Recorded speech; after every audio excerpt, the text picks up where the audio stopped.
breaking down the deals, data, and disruption shaping global markets. You're listening to The Daily Ledger with Dennis Sert.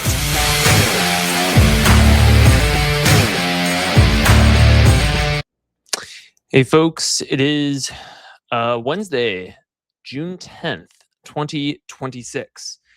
You're listening to the Daily Ledger Show, and I am your host, Dennis Sert. Great to be here with you tonight. Just gonna do a quick sound check. Sounds like audio is coming in nice and clear. We got some good stories we're going to get into tonight. We're going to talk about Anthropic releases a safe version of its Mythos AI technology from the New York Times. We're going to talk about Dario's very own Anthropic's, that is Dario Amodai's blog post that he did right after that. And then apparently immediately after Mythos came out, 34,000 Instagram accounts were hacked. So how about that? We're going to talk about Apple's new Siri AI a little bit.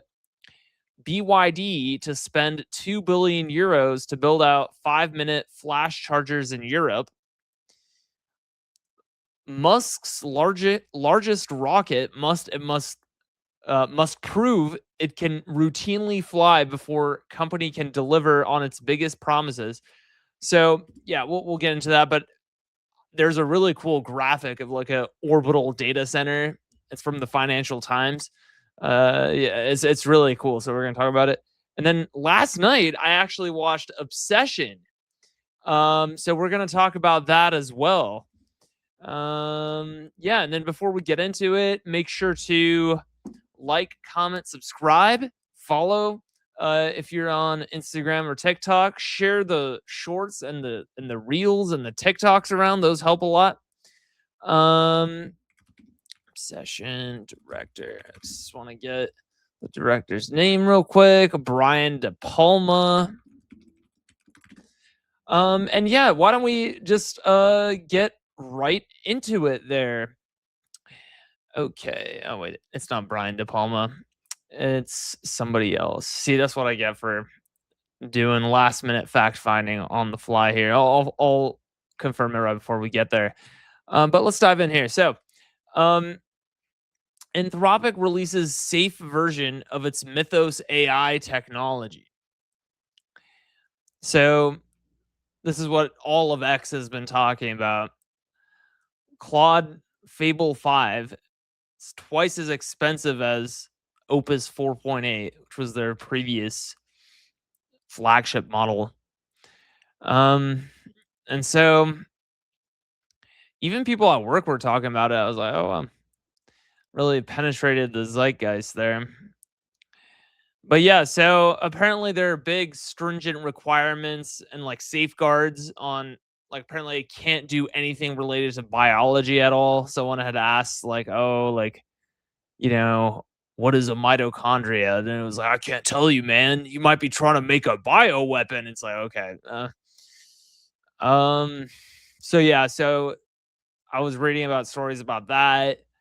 And then, most queries from Claude users in areas that could be perceived as too risky will be handled by Claude Opus 4.8, which is like the dumber model. Yeah, more expensive. So we'll have to see. We'll have to follow the story as it kind of develops. But that's kind of what we were seeing.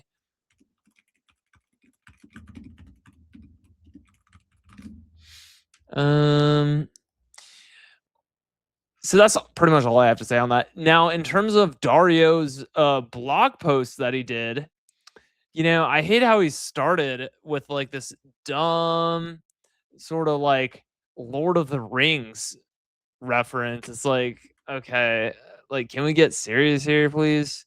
And he's like, in one of the side plots to The Lord of the Rings, two of the hobbits attempt to rouse Treebeard. It's like, and then in the very same blog post, he's like, yeah, we should probably like not allow autonomous weapons. And he's like, yeah, ban the domestic use of fully autonomous weapons. And then Yeah, so he kind of goes into it there, but I don't know. Uh, the other thing that's like, kind of more serious here that he talked about, like more serious than autonomous weapons, is that he was talking about like UBI and universal basic income. And he's like, yeah. And in addition to that, he's like, we should subsidize people for taking lower paying jobs. And then on X, I saw some people being like, yeah, like if you're a software engineer, you should probably get some like non coding related hobbies. I was like, oh, yeah. So seems like things are going to change very quickly. Yeah. Yeah. There's something in here that I marked down, which I thought was kind of interesting. Close the bulk collection slash data broker loophole. Under current law, data that Americans share with private companies can be purchased and used for bulk analysis in domestic surveillance and law enforcement. Oh boy. Oh boy. How exciting. Um so yeah, so that's kind of what's going on there. In AI blunder, more than 34,000 Instagram accounts were hacked. The flaw, which Meta said it had fixed, allowed anyone to take over accounts using a bug in the company's new artificial intelligence software. Let's fire some engineers, bitch, please. Like seriously, like today. Um no, but like it's funny cuz they're doing all these layoffs, but like this is what I want to see the layoff happen over. Um so yeah, so I guess someone took control of Mr. Obama's account. Um and they started posting like weird weird things. But yeah. So apparently it was happening over the Instagram forgot password chat bot. It's kind of funny. And supposedly all the person had to do was be like, "Hey man, like can you change that person's password?" Like literally says here, all the hacker had to do was ask the chatbot to change someone's password and it would be done. It's like it will be done, my lord. Yeah. Apple Siri meets the memory crunch. So WWDC 26 just happened. What the fuck is this picture right here of Tim Cook? It's like, who takes a picture like this? Like, what the fuck is wrong with you? You know what I mean? It's like I mean, like, why don't we like lay off the guy just for a second here? You know what I'm saying? Like, show me the newest iOS. Don't show me him like picking his eye or whatever the fuck. Like the guy had an eyelash in his eye, probably. Like, let's not make that the front page headline. You know what I'm saying? So yeah, so kind of talking about. I mean, honestly, it was kind of a nothing burger. It's like, oh wow, a series more advanced, guys. Oh really? Like, oh wow, didn't see that one coming. Like seriously. Um, yeah, and then I guess they have some new optimizations and stuff. Um, let's see. So I wasn't planning on talking about this, but basically they're making Siri AI its own standalone app. If you're like a Xcode coder, they made that they basically made like vibe coding easier and like better. And then they have some like live translation features when it comes to FaceTime and stuff. They basically did an overhaul of Apple Intelligence. It uses Gemini now, so those are kind of the big things. Yes, that kind of goes into the article. BYD to spend 2 billion euros to build out a 5-minute flash chargers in Europe. Chinese EV maker banks on ultra rapid battery technology to take market share from legacy rivals. Wow. So this is actually pretty cool. And so it's kind of a throwback to how Tesla was kind of expanding their EV market share in the US and the world by building like superchargers, right? But apparently these like BYD vehicles is like supercharger equivalents are like really really fast, like 5 minutes for an 80% charge. Yes, it says here like BYD's new Z9 GT model with prices starting at 115,000 euros. That's kind of a lot. Can be 70% charged in 5 minutes and almost fully charged in 12 minutes, even in low temperatures. So that's pretty crazy.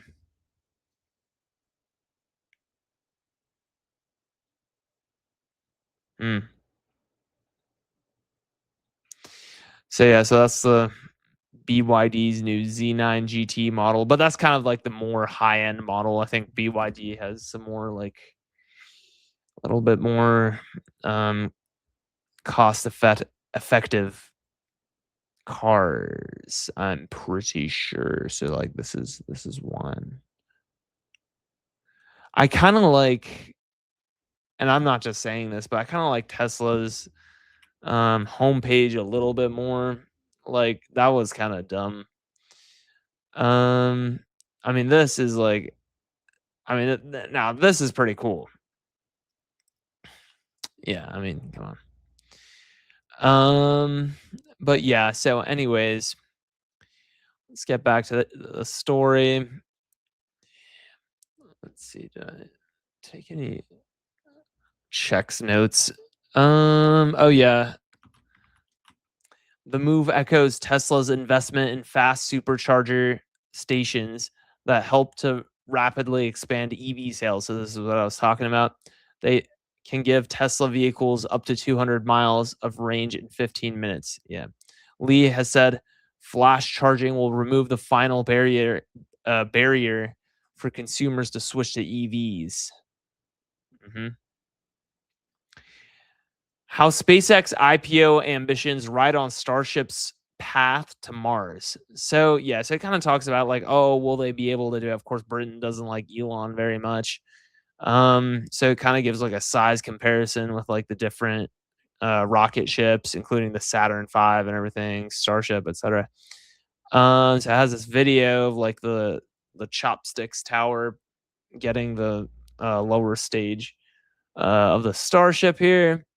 SpaceX has had no reason to lower its prices. Market demand currently exceeds capacity. Yeah, and then I thought this was super cool.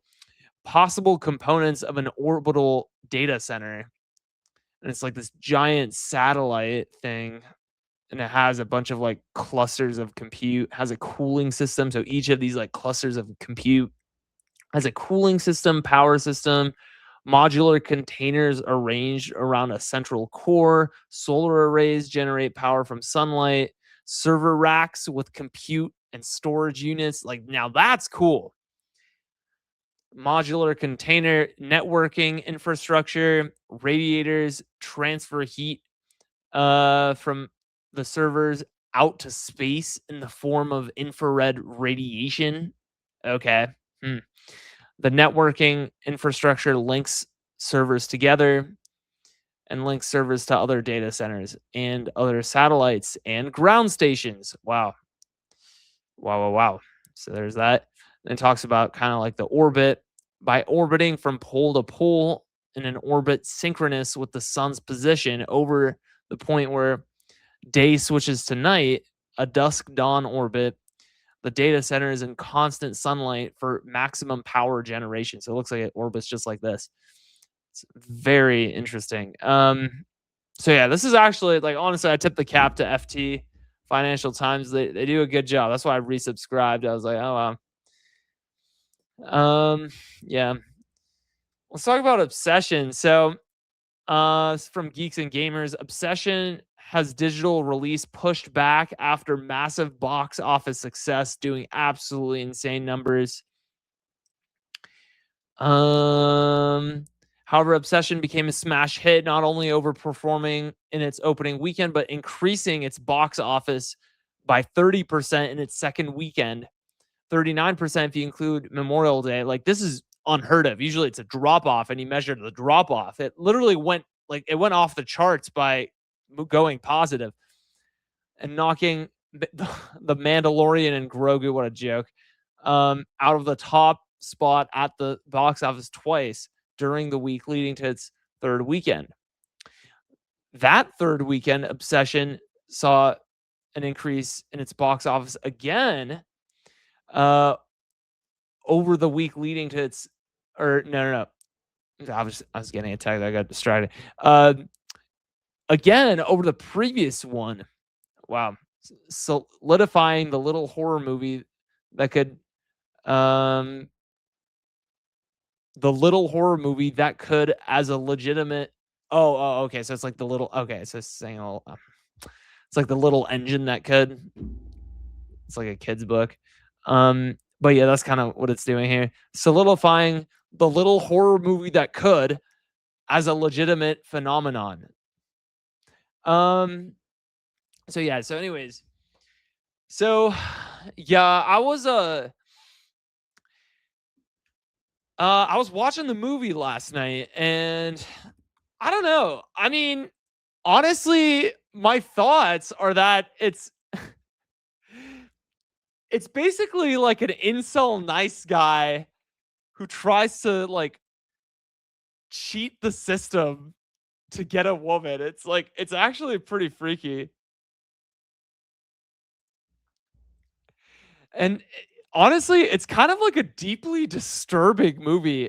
I didn't think it was going to be that uncanny and like freaky when I first got in. Like, I saw all the memes. I was like, oh, like this is crazy. And then it was actually kind of like pretty weird. But yeah, I mean, I don't know.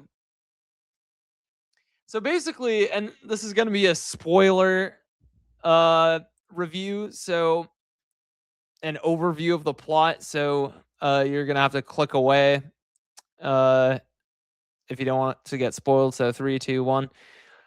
Yeah, so basically what happens is it's this incel nice guy, and he's like, oh, hey, yeah, how's it going? He's like in this friend group.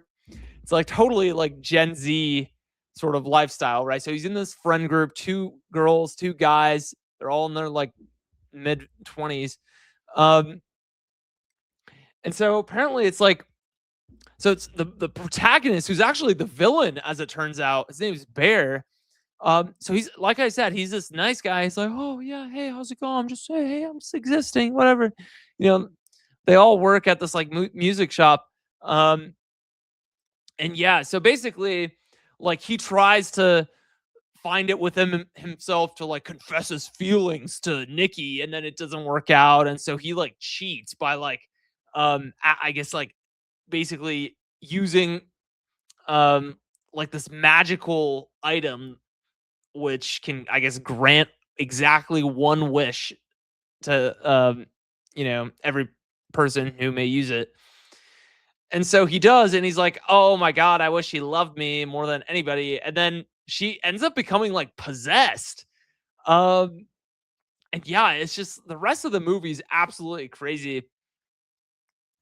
It's really it's kind of funny because before he does that, he's so pathetic. He's basically like, please, Nikki, can I please have some coochie? It's like, stop it. No, but like he basically like wills this this love upon her.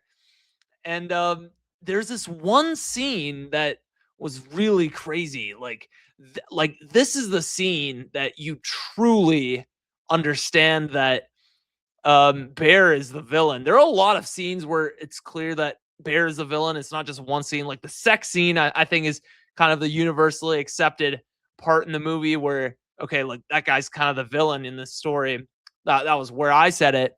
But later on, as if it wasn't clear enough, I guess like the possessed version of Nikki was like still sleeping, and he's like, and Bear, he's like getting up to go meet like some other girl at the other girl from the friend group at the park, like 3 a.m.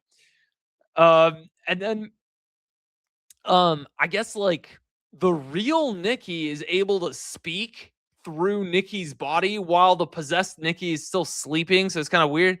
And so she's basically like begging Bear to kill her. And he's like, it's not so bad being with me now, is it? Like, it's so weird. Like, it's like, dude, no, like, you need to stop this like today. You know what I mean? Yeah, and then the movie ends where he basically dies like a pussy. So he tries to kill himself, which was like the only redeemable thing he could have done because that like breaks the spell. But then he pussies out of that too, and he tries to like throw up the sleeping pills that he ingested until the possessed Nikki herself makes a wish that he would love her unconditionally. So right before he throws, because he's already ingested the sleeping pills, so right before he's able to like throw him up and not die, he goes under the possessed Nikki's spell, like because she did the wish, and then he goes over. They're like about to share a kiss, and then he dies in her arms. Of course, him dying lifts the curse off Nikki. So right before she kills herself, the possessed Nikki kills herself because the love of her life died. The curse and the spell's lifted, and it's like the original Nikki that we hadn't seen since like the first 5 minutes of the movie comes back. And then the movie ends where she's like screaming in horror. All of her friends are dead. She's covered in blood. Just like, kind of body dysmorphia, likely won't ever be the same. Likely will be charged with murder. But that's where the movie ends. And it's just, again, extremely disturbing. And so there's a lot of debate whether or not she's like actually demonically possessed or not. The what is it? The director of the movie, who's like a 26-year-old guy, Curry Barker, says that there's no demonic possession. It's just him, or it's just Nikki, but like where her emotions have gone haywire. But I don't know. Like, I mean, check out this scene. So I'm gonna play this scene here. It's pretty freaky. So just give me a second.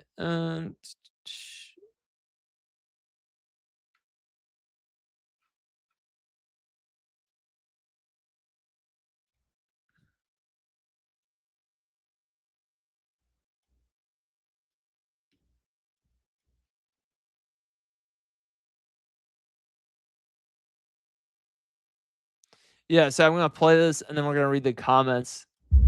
I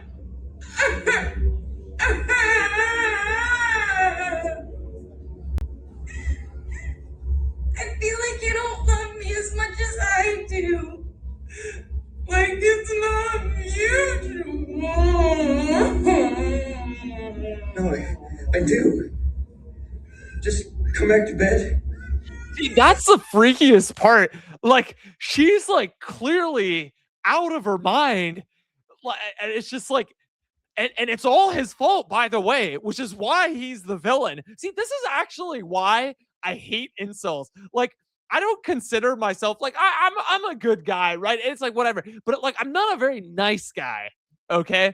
And it's like it's whatever. Like it's like okay, like I'm a pretty dominant person. It's like fine, but it's like a lot of people will a lot of men specifically, a lot of weak men will try and win affection from women by like appearing meek and weak and like small and like non-threatening. And that's kind of the archetype that Bear plays, right? Because he's kind of the weak guy. Because I end up doing a lot of work. Like I put in the work at the gym, whatever, get really big, and it's like, bitch, you want to get a drink with me or not? Like, it ain't that deep for me. You know what I mean? But these insults are like, no, these like white knights are like, oh, I'll protect you. It's like, no, you won't, man. Like, yeah, those are the last. Like, if I was a woman, like that, these types of men are the last people I would want to hang out with. Not to shit on my fellow men, but you got to disassociate yourself from like these like fucking weirdos. But no, so I thought this comment kind of put it pretty succinctly here. So he's a comment says, or I'll just read the name. Not Devin Official says, bro really said, come back to bed like this was nothing to him. Honestly, the fact he could speak is enough. I'd start rehearsing God ATP at that point. Um, the worst part is when she was really watching him sleep, taking videos and pics of him and everything. Yeah. Um, yeah. Hmm. Well, he's the reason it's happening, so he should feel responsible. Oh, someone says unironically, I feel like you're blaming him for too much. Sure, he did wish her to love him, but it's not like he knew the consequences of what would happen. He also tried to wish for him uh, to have never made a wish until his terrible friend wished for money. It's like I don't think it's the terrible friend, bro. The terrible friend was kind of banging the real Nikki, like before all of this happened. It's revealed in the movie, so it's like I don't know if he's that bad. I mean, the real Nikki chose him over Bear, and Bear had to like cheat in order to win, and at the end he had to kill himself because he was a fucking loser. He didn't even do it himself. It was actually Nikki who stopped him from aborting his suicide. It's like, okay. Which I don't condone, by the way. So yeah, this scene is scarier than the entire Exorcist movie. This movie is not for the faint of heart, I'll tell you. I enjoyed it because I like horror. But yeah, I can tell like a lot of my friends probably would not want to watch this movie. I have some friends who like don't like horror. Um, mhm.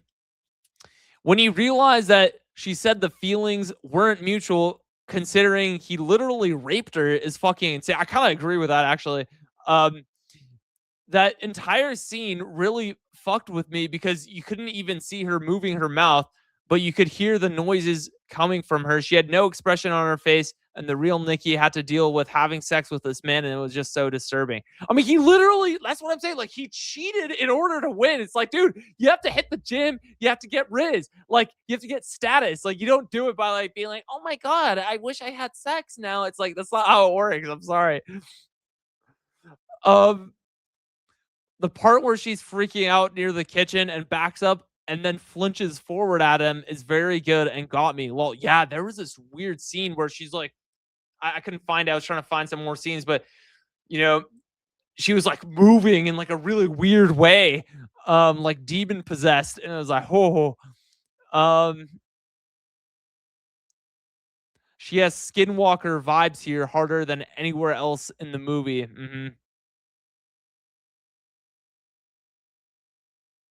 The way her, yeah. So it goes on here. Please.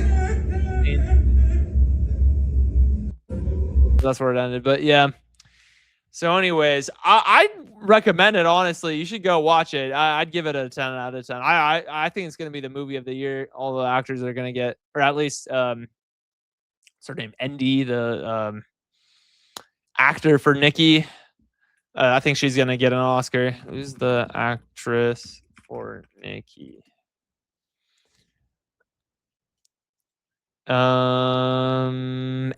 Inde Navarrete.